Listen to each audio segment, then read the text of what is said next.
I went to a concert on a Saturday night with the LA Philharmonic and heard one of my favorite symphonies, Beethoven's Symphony No. 7. It makes me cry. It's so beautiful. And I'm sitting there looking at these orchestra members, and I say, what a gift. Imagine to be able to play an instrument so well that you got into an orchestra like the LA Philharmonic and got to play this beautiful music. So here you are, you're a violinist, or you play the tuba or whatever you play, and you go to a rehearsal or you go to a tryout and say, well, what do I get if I join this orchestra? And the conductor just looks and says, you get to play music. You get to play music.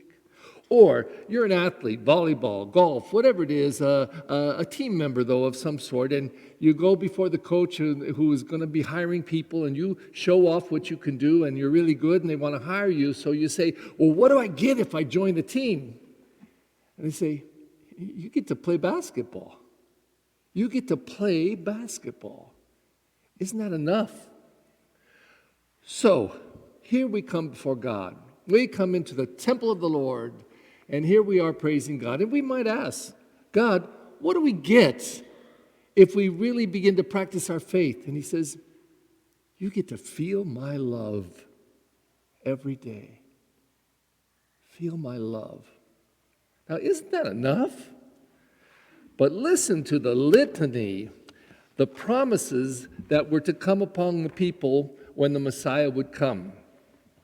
The desert and parched land will exult. The steppe will rejoice and bloom. They'll bloom with abundant flowers. They'll rejoice with joyful song.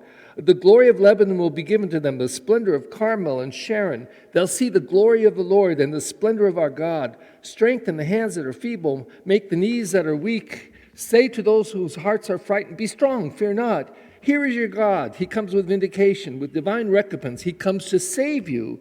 Then the eyes of the blind will be opened. The ears of the deaf will be cleared. The lame will leap like a stag. Then it goes on and on. That's what you get when you believe in the promises of God. And this is what the people believed in for hundreds of years. The Messiah will come and everything will change. Everything will change. And then we have this story of Jesus. And it's one of my absolute favorite. What a drama. If I were going to dramatize any gospel in all of the gospel, it'd be this one. I love it. There's Jesus in the midst of these people in the house. The walls are packed with people. The doors are packed. Nobody can get in. It's just jam-packed as he's teaching. And they're all listening, and they're all paying attention.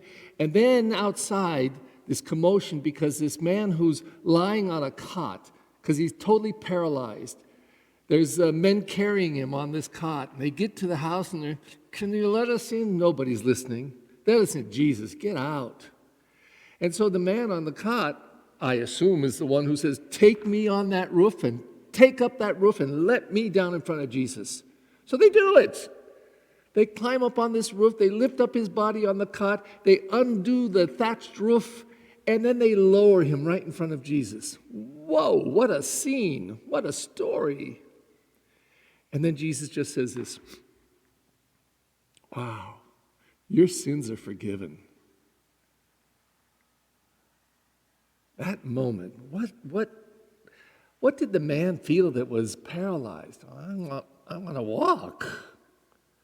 But Jesus says your sins are forgiven. Now, in my opinion, Jesus was the great teacher, the great storyteller, the great spiritual guide and leader, and the one who provoked everybody. He pushed the buttons. When he said that, he was saying, I think, a deep truth, because I think the root of all illness in the world is sin. I really do. Long before someone kills somebody, they've dwelt on their hatred. Long before somebody cheats somebody, they've just grown in their selfishness. Long before somebody says something prejudicial against another culture, they have just reveled in their negativity and hatred toward others and someone different from themselves. Long before anything gets acted out, it's alive in our hearts. It's alive in our hearts, and that's where sin affects us. And we have the power to stand in the face of sin and say, no, no. And we often do. Anybody here robbed a bank this week? Anybody killed anybody? No. There's a lot of no's out there. But there's also a lot of yeses. And I think that Jesus was trying to teach something profound. And I believe even if the Pharisees and scribes hadn't said anything, he would have healed this man. But he went first for the deepest truth of all. And he said to him, your sins are forgiven. And I'll tell you, to be released from sin deep within is amazing. To decide, I no longer have to hate this person. From this day forward, I will forgive completely. You know, I don't like this person, they drive me crazy, but I'm going to pray for them daily. Wow, what freedom of spirit, what liberation that Jesus teaches us. So when the scribes and Pharisees begin to criticize him, and of course they would, they said, their argument, who but God alone can forgive sins? Who does he think he is? And then the climactic moment that I think Jesus was setting them up for, to make many points.